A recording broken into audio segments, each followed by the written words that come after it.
Zoot Suit Riot wasn't only the name of a 90s swing revival song, but the name of a series of actual riots that took place in Los Angeles in June of 1943.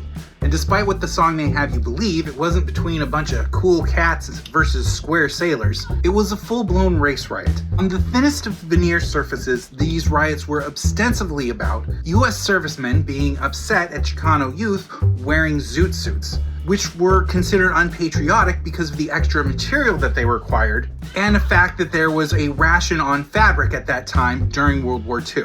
The truth is, though, that tensions had been building around the Mexican-American population for decades, and it was coming to a head in Los Angeles. The media had been portraying this new generation of Mexican-American youth as criminals, and that these Zoot Suit gangs were causing an epidemic of juvenile delinquency.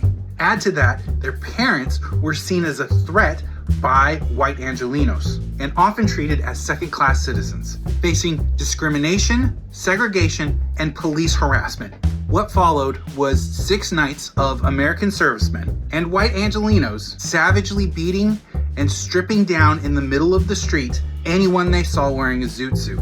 The victims of these roaming goons were mostly Mexican Americans, but also some black folks and Filipinos found themselves in the crosshairs of this mob. It's worth noting that these victims were mostly teens and children. By the end of the riots, thousands of servicemen and white Angelenos marched the streets, entering businesses and assaulting any zoot suiter they could.